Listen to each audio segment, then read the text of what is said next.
Assalamualaikum warahmatullahi wabarakatuh. Bersama saya Pawicara Argam 36B Ahmad Fauzi. Ya, kali ini kita akan menangani hal-hal yang kritis, tapi soal asmara. Wah. Baik, terima kasih teman-teman semua sudah mengikuti LON Tegur Sapa ya. Bersama Pak Muhar dan juga saya Fauzi. Semoga mendapatkan banyak inspirasi dan juga banyak manfaat, dan share jika memang itu bermanfaat dan insya Allah bisa mendapatkan hal-hal kebajikan buat masyarakat lebih luas lagi.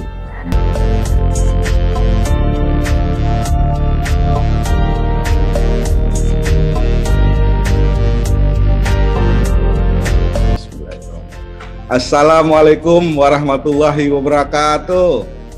Waalaikumsalam warahmatullahi wabarakatuh. Pak Muhar, gimana? Alhamdulillah baik Pak. Alhamdulillah, Masya Allah. Udah berapa tahun ya? 10 tahun yang lalu saya terakhir berjumpa dengan sosok sahabat baik saya ini di UPDL Jakarta kalau nggak salah waktu itu ya. Iya Pak, Nah, waktu itu kita diklat bersama ya, diklat sosial media, dan ternyata Pak Muhar keren banget nih, masih tetap mempraktekkan ilmunya waktu itu. ya harus konsisten lah. Apa yang sudah dapat kita lanjutkan kan. Nah, Memang itu istiqomah itu yang nggak mudah Pak. Ya, keren banget. Insya Allah mudah-mudahan ya. Ya. Nah, ini Kang Ahmad Fauzi ini putra Cimahi. Maaf, Iya. kalau ada yang salah tolong diluruskan. Saat ini jadi Cimahi ya, sejak tahun berapa gitu. Namun sebelumnya itu masih menyatu di Bandung. Jadi tempat kelahiran saya sih di akte masih disebut Bandung. Cuma ya saya harus mawas diri ya. Memang sekarang sudah jadi Cimahi. Kita harus mengikuti perkembangan ya. Termasuk ilmu ya. Siap. Dan teknologi. Ya, betul. Sebelum jauh mengenal sosok dari Ahmad Fauzi, berikut saya tampilkan profil dari beliau. Ini profilnya di sini nih, ada di sini.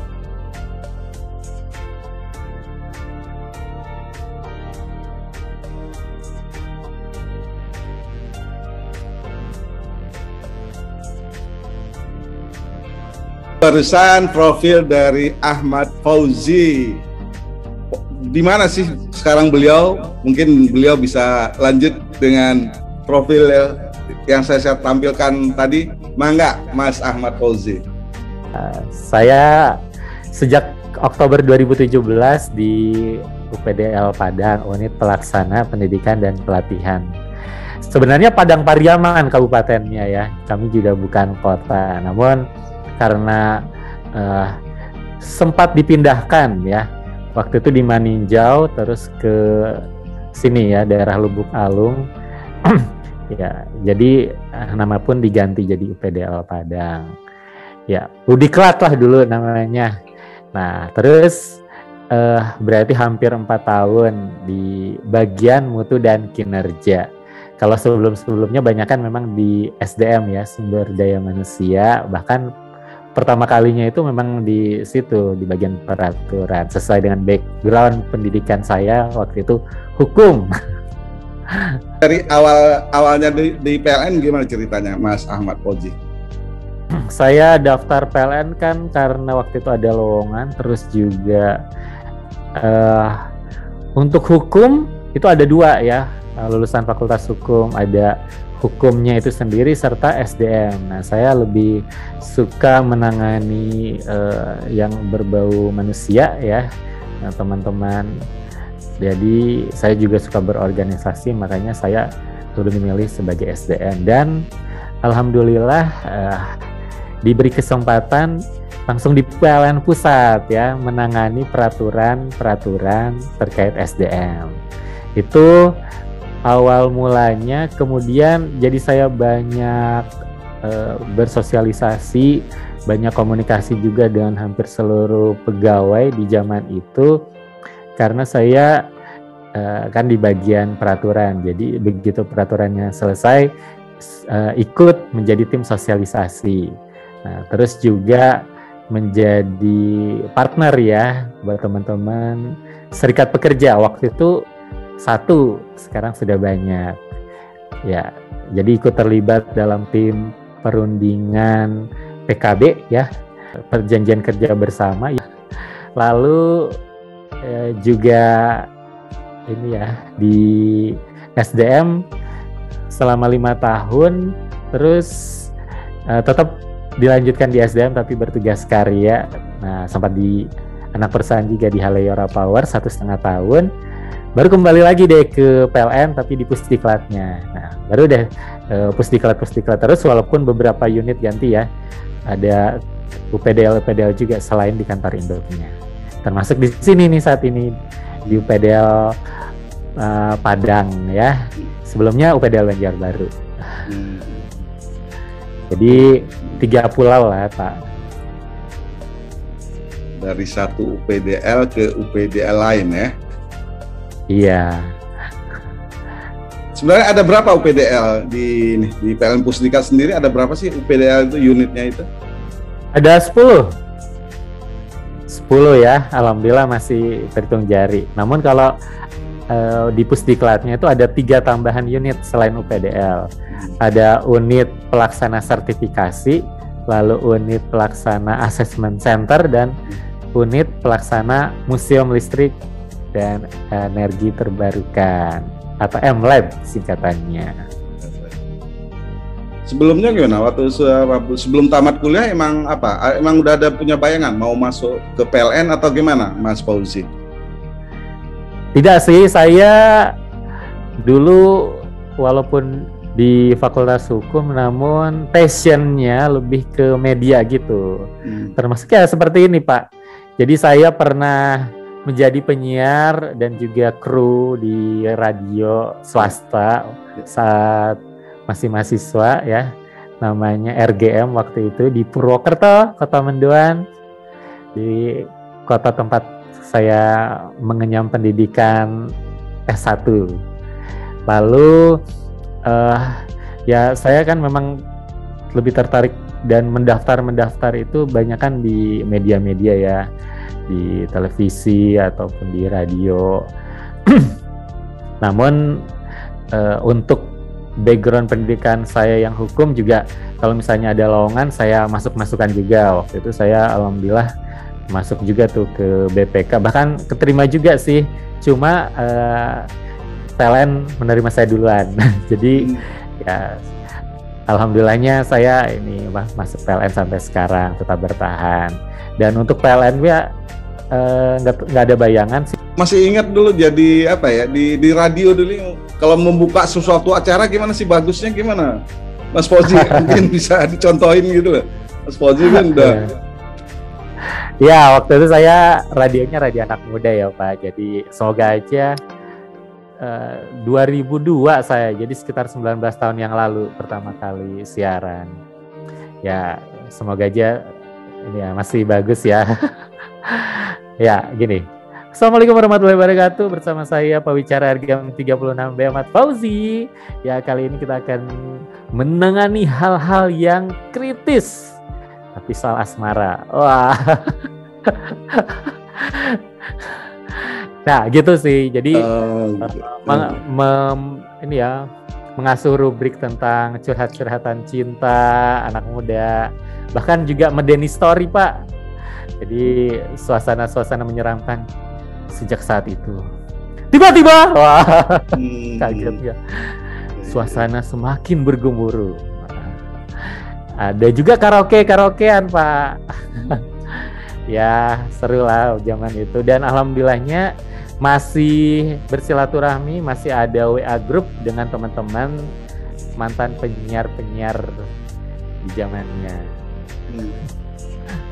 Ya, karena hobinya awal saya kan fotografi. Oh, nah, dari fotografi beralih ke video kan. Nah, di masa-masa pandemi ini saya coba gali lagi ilmu-ilmu yang dulu saya dapat, cara jahit video gimana, gitu ceritanya. Mas Fauzi. Dan ini juga unsur-unsur radio juga nih, jadi DJ Muhar ya. Sekarang kan di UPDL Padang. Sebelumnya kan pernah di PLN Pusdiklat. Ya. Sebelumnya lagi di UPDL Banjarbaru ya. Iya, sebenarnya UPDL Banjarbaru itu sesudah Pusdiklatnya. Iya. Jadi saya di Pusdiklat itu cuma 8 bulan ya. Bahkan beberapa bulan saja di Pusdiklat sudah ditawari waktu itu untuk kamu ke Banjarbaru ya. Waduh, saya kan baru nih di sini, masih ingin berjakarta dulu lah gitu ya. Lagian saya juga masih S2 waktu itu. S2 saya memang S2 program beasiswa PLN juga, walaupun tidak full ya, tapi sistem restitusi, reimburse di UI waktu itu. Nah, namun ternyata saya sibuk juga ya untuk menyelesaikan studi juga nggak mudah. Jadi ya akhirnya saya tetap menerima tawaran untuk ke sana ya, ke Banjarbaru walaupun belum lulus. Waktu itu alasannya karena masih pendidikan. Tapi alhamdulillah sih lulus juga ya, diberikan kesempatan untuk wisuda S2, dan memang beberapa bulan setelah di Banjarbaru, jadi alhamdulillah lah gitu Pak. Jadi sempat jadi pegawai tugas belajar PLN ya Mas Fauzi ya? Ya, tugas belajar tapi yang tidak meninggalkan pekerjaan. Jadi saya berjibaku tuh Pak, kuliahnya sejak diterima masih di PLN Pusat ya. Jadi naik busway, terus juga Metro Mini, bahkan nebeng-nebeng juga teman gitu ya, dari Trunojoyo Blok M ke Salemba tuh bertahun-tahun, alhamdulillah. Dan kuliahnya sore sampai malam gitu Bang, jadi sambil ngantuk-ngantuk. Masuk dunia kerja emang Abang mau apa? Memang mau udah ada apa istilahnya? Kalau udah masuk dunia kerja pingin menambah ilmu gitu istilahnya, gimana Bang? Oke. Kalau mau jujur sebenarnya itu salah satu syarat agar saya diberikan restu untuk menikah oleh orang tua saya. Jadi orang tua saya memberikan syarat S2 dulu baru boleh menikah. Terus sudah mulai S2 ya, terus mengajukan lagi ke orang tua punya rumah dulu ya. Gitu, seperti itu. Jadi saya memang termasuk tipe yang menurut ya. Saya sebenarnya senang juga belajar, namun tidak terlalu sih kalau untuk pendidikan formal. Tapi karena itu merupakan keinginan dari orang tua saya agar saya mengenyam pendidikan seperti beliau-beliau ya, S2 ya, baik saya jalani. Saya mencari peluang ya. Zaman itu sekitar 2012-an memang banyak yang mengambil manajemen. Nah, saat itu manajemen atau direksi memberikan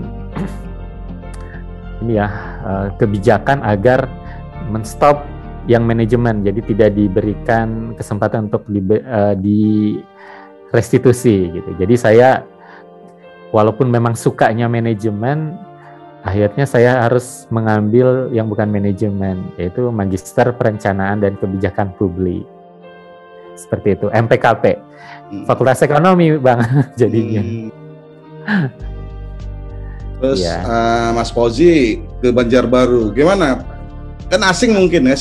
Memang Banjarbaru merupakan lokasi kerja saya pertama di luar Pulau Jawa, bahkan di luar Jakarta ya, karena sebelum di Banjarbaru saya di Jakarta terus, di PLN Pusat, lalu di Haleora Powernya juga di kantor pusatnya ya di ini ya masih di Jakarta, dan juga Pusdiklat Ragunan. Namun saya sudah menyampaikan sedikit tentang orang tua saya. Basic beliau adalah hukum. Nah, beliau adalah hakim, jadi termasuk yang menginspirasi saya untuk mengambil jurusan hukum juga. Nah, beliau hakim, terus tugasnya itu kemana-mana ke seluruh Indonesia. Jadi saya sudah menjadi anak Nusantara sejak kecil ya. Walaupun saya lahir di Bandung ya, ataupun Cimahi ya. Bahkan sebenarnya Bandungnya itu jadi Bandung Barat ya, pada Larang. Nah, itu cuma numpang lahir, setelah itu langsung diboyong ke Kendari ya, Sulawesi Tenggara.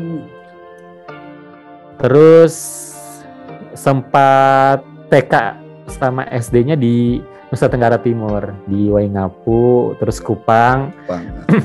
Baru pindah ke Pulau Jawa, Jawa Barat. Ya, seperti itu sih. Jadi pernah merasakan pulau-pulau yang lain ya, dan tidak merasa asing saat ditempatkan di Banjarbaru. Dan pernah juga ke Banjarbaru waktu itu SPPD ya, pernah mengajar atau sosialisasi, jadi tidak terlalu kaget ya. Bahkan sempat SPPD beberapa bulan sebelum pindah itu. Waktu itu saya ini ya, memang ditugaskannya di Banjarbaru aja ya untuk diklat atau ngajarnya tuh. Namun karena waktu itu saya mikirnya, wah mumpung udah di Kalimantan Selatan, saya ingin juga deh mencicipi provinsi yang sebelahnya. Jadi ya Kalimantan Tengah akhirnya saya kunjungi tuh, walaupun jauh-jauh ya. Tiba di sana lebih awal, terus ya sekedar nyampe perbatasan aja terus balik lagi, karena kan kalau ke Palangkarayanya jauh banget tuh ya. Itu jadi saya mumpung aja ya. Ternyata beberapa bulan kemudian dipindah beneran lama, lumayan sih 2,5 tahun di Banjarbarunya. Jadi lumayan lah bisa bahasa Banjar sedikit. Pada saat itu masih pembelajaran masih offline ya? Ya, dan saya bukan di bagian pembelajarannya, di bagian pengadaan barang dan jasa. 2,5 tahun ya di Banjar ya? Terus kemana lagi, Mas Fauzi? Ya, ke Padang. Dari Banjarbaru itu ke Padang ya. Dan sama waktu itu juga di Padang saya karena kita kan tugasnya banyak kan paling ke Udiklat gitu ya. Nah, Udiklat kan cuma 10 ya, UPDL.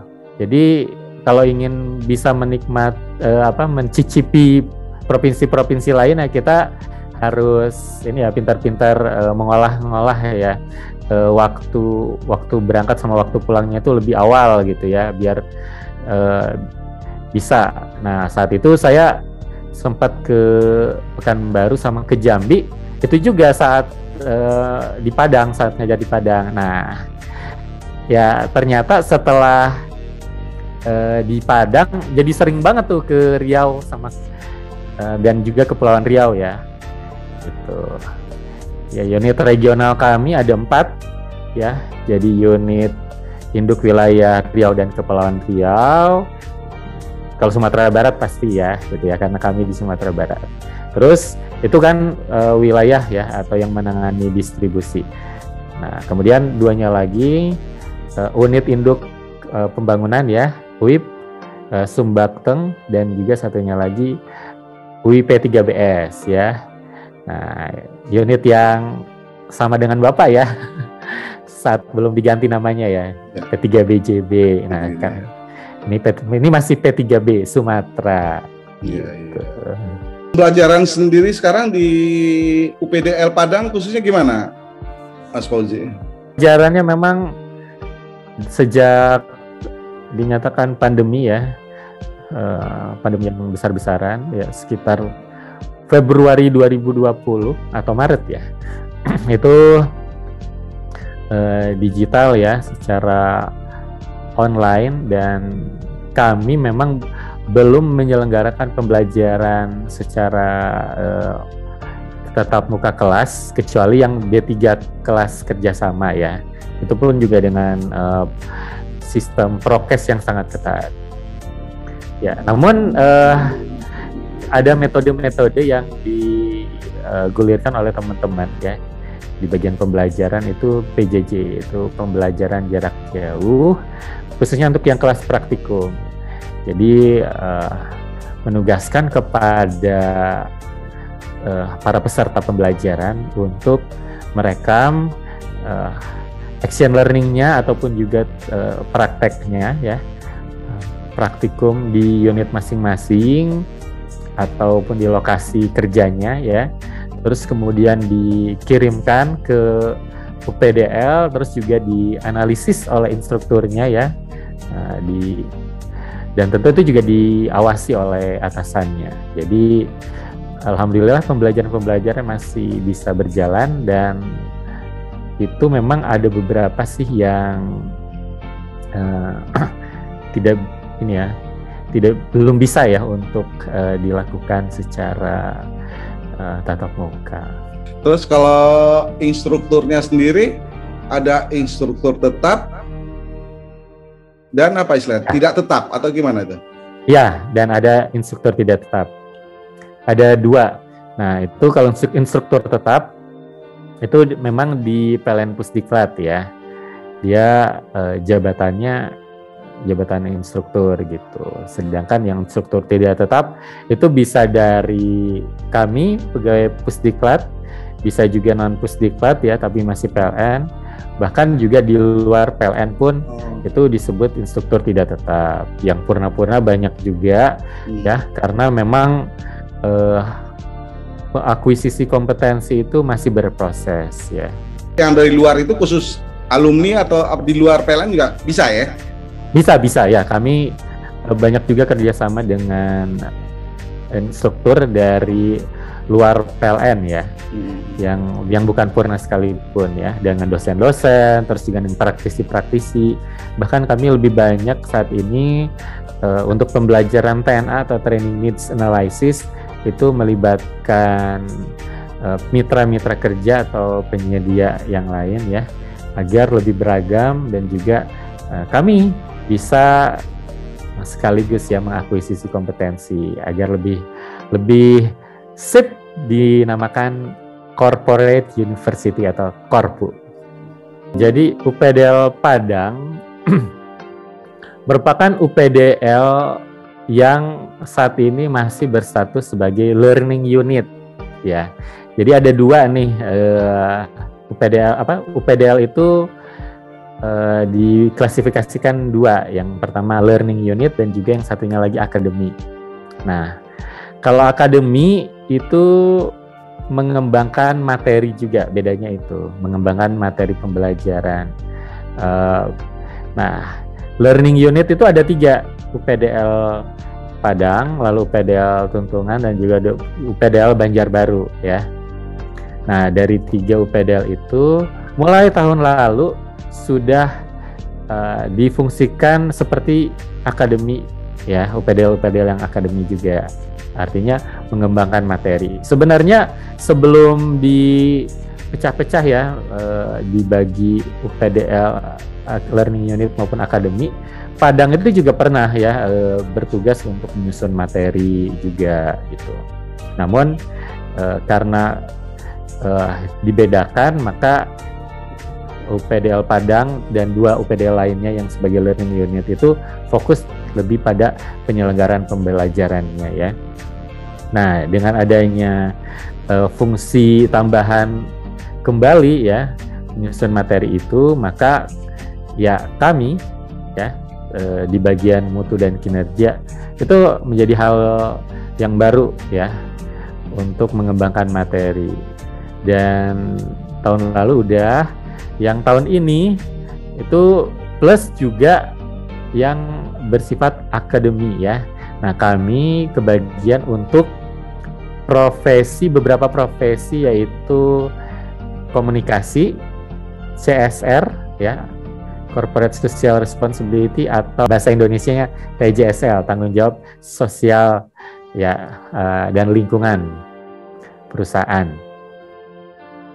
Nah, satunya lagi adalah stakeholder management ya. Jadi 3 sub itu ya yang lebih fokus dikelola oleh UPDL Padang, dan alhamdulillah kami berkesempatan untuk elaborasi lagi dengan teman-teman di pusat ya, PLN pusat ya. Dengan basic saya sebagai alumni PLN pusat, alhamdulillah ya komunikasi juga bisa lancar. Itu sih Bang, kalau untuk hal-hal yang baru dari UPDL Padang. Dan dengan situasi pandemi ini kami juga sudah mulai mempersiapkan ya studio mini nih, jadi seperti Pak Muhar tuh ya sudah punya studio. Nah, kami juga studio mini, terus juga ada podcastnya. Nah, bolehlah buat teman-teman yang berminat untuk memberikan pembelajaran dengan suasana yang baru ya, buat yang di Sumatera Barat silakan tinggal pinjam aja deh untuk fasilitasnya ya, studio mini ataupun podcast. Nah, itu kami sering gunakan untuk pembelajaran dan juga pembukaan pembelajaran yang setiap Senin, ataupun juga untuk event-event khusus, termasuk event nasional secara digital ya yang kami kelola. Itu hasil training needs analysis ya, identifikasi kebutuhan pembelajaran secara korporat. Untuk yang TJSL ya, workshop TJSL itu tingkat nasional, melibatkan juga pembicara dari Trisakti, kemudian Pertamina, dan juga dari Astra. Nah, itu seru banget ya.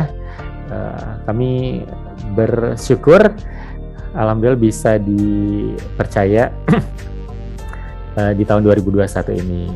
Kalau untuk di 2020-nya sempat juga kami menyelenggarakan Inspirator Festival. Nah, kalau Inspirator Festival atau Invest, saya juga selaku ketua hariannya ya. Ketua umumnya adalah senior kami, yaitu Mas Rido Hutomo.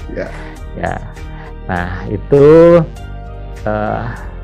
ini juga ya merupakan sesuatu yang seru juga, karena bisa melibatkan peserta pembelajarannya tidak hanya dari PLN, tidak hanya PLN Group, tapi juga seluruh masyarakat ya. Itu hal yang kami rasa bisa sebagai kontribusi PLN ya, khususnya PLN Pusdiklat, untuk membagi ilmu ya kepada masyarakat juga di kala pandemi gitu. Jadi memberikan ilmu secara gratis, para peserta pembelajaran diberikan sertifikat juga ya. Alhamdulillah bisa berjalan dengan lancar. Banyak juga pegawai-pegawai PLN Group ya, itu yang mengikuti ya dan menjadi inspirator, dan semoga saja tetap menginspirasi walaupun Inspirator Festivalnya sudah tidak diselenggarakan ya. Jadi diselenggarakan di tahun 2020 aja. Dan di 2021 ini unsur-unsur Inspirator Festival itu masih tetap ada ya. Kami kali ini dilibatkan oleh PLN Pusat dalam festival budaya. Seperti itu, Pak. Berarti buat teman-teman PLN Group yang ada di Sumatera Barat khususnya, yang mungkin belum ada studio untuk podcast, silakan datang ke UPDL Padang ya, bisa gitu ya? Iya.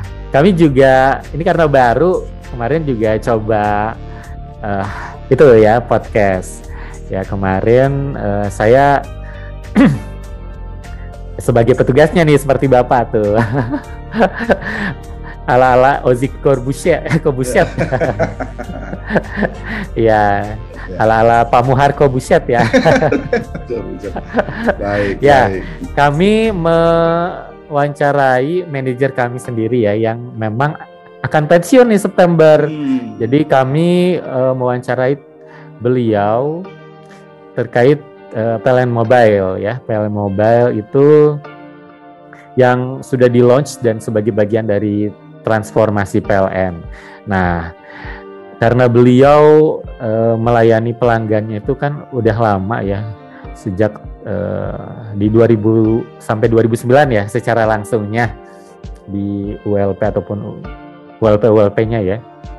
Nah, jadi kami melibatkan juga yang masih berkecimpung tuh, yaitu Bang Suhendri. Nah, beliau tetangga ya, ULP Lubuk Alung. Namun ternyata saat kami sudah kontak beliau, ini ya, ternyata beliau pindah gitu ya ke P3 Payakumbuh. Jadi, namun sebelum pindah sempat bisa take bareng ya bersama beliau. Nah, memang PLN Mobile itu menjadi hal yang penting banget didukung oleh insan PLN dan juga para pelanggan PLN ya, karena itu memang mempermudah daripada para pelanggan harus ke kantor terus juga nelpon ya, pulsa banyak ya. Nah, cukup dengan mengunduh aplikasi terus juga memasukkan ID pelanggan. Bahkan kalau untuk pelayanan yang melaporkan gangguan itu lebih simpel lagi ya langkah-langkahnya. Nah, itu sih. Nanti untuk lebih detailnya bisa lihat di tayangan kami ya. Itu ada juga nanti di UPDL Padang. Sekalian promosi ya, Bang. Biar teman-teman juga lebih punya banyak ragam dalam mendapatkan materi pembelajaran. Termasuk kami ada PLN Korpu Podcast ya. Jadi aplikasi yang tadi selain PLN Mobile ya, itu untuk para pelanggan. Nah, kalau untuk yang pegawai PLN ataupun juga nanti yang jadi peserta pembelajaran PLN bisa mengakses PLN Korpu Podcast. Nah, ada beberapa lagi sih selain PLN Korpu Podcast ya yang sudah diancang oleh teman-teman Pusdiklat, termasuk WA ya. Nah, WA-nya itu sudah ada Lisa ya. Jadi itu nanti nomornya bisa deh ya, silakan nanti kami share ataupun juga bisa dilihat di ini ya PLN Pusdiklat, di akun YouTube-nya PLN Pusdiklat. Itu kami juga share tentang itu tentang ragam ya. Semoga saja itu menjadi ikhtiar bagi kami agar membuat pembelajaran lebih menarik bagi berbagai kalangan ya. Ini milenial itu ya, kita harus menggait juga ya Pak Muhar ya. Baik. Pandemi ini udah setahun lebih ya. Antusias dari teman-teman untuk pembelajaran sendiri gimana Mas Fauzi?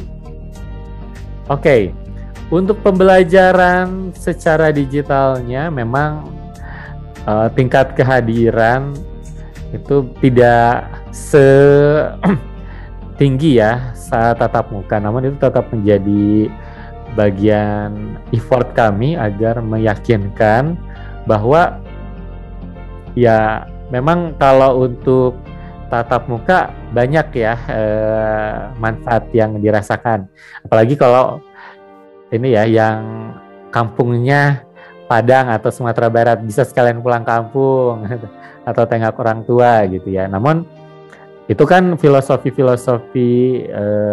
zaman dulu ya, yang kami harapkan dan kami inginkan bahwa pembelajaran itu adalah hal yang memang harus selalu di-upgrade oleh para pegawai gitu. Nah, ibaratnya nih kayak Pak Muhar, walaupun sudah purna tapi kan terus ingin belajar. Nah, jadi para pegawai gitu ya yang muda-muda jangan ini ya, jangan ingin diklat hanya karena pulang kampung kayak gitu ya, ataupun misalnya karena hal-hal yang lain, tapi jadikanlah itu sebagai media untuk meningkatkan kualitas diri dan juga meningkatkan kinerja unit dari teman-teman. Bahkan gak hanya unitnya ya, bisa saja yang bukan unit gitu ya, tapi memang untuk meningkatkan peran PLN ataupun meningkatkan peran diri juga nih ya. Jadi kan kita bisa beraktualisasi itu tidak hanya sebagai pegawai saja ya, tetapi juga di masyarakat. Harus belajar ngomong kan. Biasa sih gini aja moto-moto video, sekarang suruh ngomong ya harus berani, kalau nggak gitu gimana kan katanya. Memang harus diawali dengan berani ya, bisa saja dengan nekat ya, walaupun misalnya belum punya bekal, tapi nekat dulu. Nah, seiring waktu proses pembelajaran ya itu bisa menjadi bekal ya, pengalaman itu bisa menjadi bekal tersendiri, bahkan bisa juga dibekali dengan banyak media ya. Kita bisa belajar dari manapun, termasuk dari akun YouTube ini nih, akun YouTube-nya Pak Maher ya, itu Pak Maher Pak Muhar mirip ya sama Pak Maher ya. Maher Zen tinggal nyanyi aja Pak Maher. Nyanyinya yang belum. Tapi bisa lah kalau insya Allah dah. Saya juga suka nih Bang, jadi boleh nggak sambil bersenandung tuh? Iyalah. Ya, karena ada juga nih para tokoh ya yang memang memanfaatkan seni sebagai media pembelajaran ya. Nah, itu juga kita apresiasi. Jadi bagaimanapun medianya, terus juga caranya seperti apa, melalui konteks apapun, mari kita dukung ya. Dan semoga teman-teman semua bisa menggali potensi diri ya, karena yang paling penting adalah kita bisa membagi kepada yang lain juga. Jangan cuma berhenti di kamu, jangan cuma berhenti di kita, tapi share. Nah, termasuk ini kalau misalnya memang yakin ya bahwa konten ini bermanfaat, ataupun juga konten-konten di PLN Mobile, di PLN Pusdiklat, terus juga dimanapun ya, apapun, share ya. Nah, tapi kita juga harus punya sifat tabayun, cek recheck ya, jangan sekedar share aja ya. Atau misalnya ada lowongan kerja yang hoax atau apapun ya, itu kita main share aja. Dan bahkan memang ada juga ya yang kita perlu kaji lagi, ini perlu tidak untuk di-share. Memang ini hal yang ini fakta, bukan hoax. Nah, tetapi yakinkan diri lagi nih, apakah memang layak untuk di-share atau tidak. Nah, tapi kalau untuk ilmu, informasi, sebaiknya share ya, karena kita tidak akan berkurang ya, justru akan senantiasa bertambah. Dan saya yakin Pak Maher juga meyakini hal itu kan ya Pak? Ya. Nah, berikut ini sosial media dari Mas Fauzi. Apa aja nih sosial media ini? Wah, ini ada apa aja nih Mas? Ya, saya juga aktif juga nih, udah mulai aktif lagi, walaupun akun YouTube-nya saya sepertinya lebih lama ya dari Pak Muhar. Namun Pak Muhar itu lebih lama lagi tuh di YouTube-nya ya.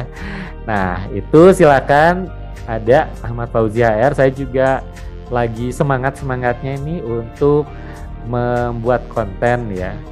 Jadi kalau misalnya teman-teman punya ide, boleh sampaikan nih konten apa ya yang memang menarik untuk bisa disimak tidak hanya insan pembelajaran PLN Korpu, tapi juga masyarakat gitu. Nah, itu YouTube-nya, terus juga Instagram juga silakan ya. Kemudian ada Twitter, Facebook juga kita udah ini ya paling lama kontak di Facebook ya Pak Muhar ya. Situ. Ya, sama LinkedIn. Nah, coba kita harus upgrade diri lagi ya. Nah, bisa saja ada peluang-peluang yang lebih baik. Ataupun kalau misalnya kita mau berentrepreneur ya walaupun misalnya melalui keluarga gitu ya, nah itu bisa. Tapi yang penting kita tetap harus fokus, harus bisa membagi waktu, memanage semuanya dengan baik ya. Jangan sampai pekerjaan itu tugas utama terbengkalai. Nah, kita harus bisa prioritas. Nah, itu semoga saja sih itu bisa bermanfaat buat semuanya, tidak hanya insan Korpu tapi juga seluruh masyarakat di dunia. Terakhir mau melantunkan lagu apa gitu loh buat teman-teman PLN Group ini, persembahan dari Mas Ahmad Fauzi. Lagunya saya ciptakan waktu saya prajabatan ya. Di tahun 2007. Saya di angkatan 8 dan saat video ini direkam ya, itu kami masih proses ya. Kami insya Allah akan reuni di tahun ini ya, di tanggal 21 bulan Agustus ya. Ya, tanggalnya agak cantik ya, tanggal dan bulannya 21 bulan 8 ya, tahun 2021 ya, untuk angkatan 8. Dan sebenarnya tidak hanya angkatan 8 ya, kami waktu itu semataan di Secapa Polri Sukabumi itu bareng sama teman-teman S2 gelombang kedua dan juga teman-teman D3 sekretaris direksi waktu itu. Dan kami sebenarnya ini terpisah 1 bulan antara gelombang 1 sama gelombang 2 ya, jadi ada juga yang memang walaupun seangkatan tapi tidak kenal. Nah, ini merupakan tantangan tersendiri bagi kami ya, karena kami belum pernah mengadakan reuni yang melibatkan satu angkatan ya, tapi bahkan lebih dari itu ya, beda gelombang juga. Nah, ini setelah 14 tahun berkiprah sejak sebagai siswa prajabatan, nah ini kami mau mencoba. Nah, itu judul lagunya adalah PLN Selalu. Di mana hatimu, di PLN selalu kita akan menyatu selalu.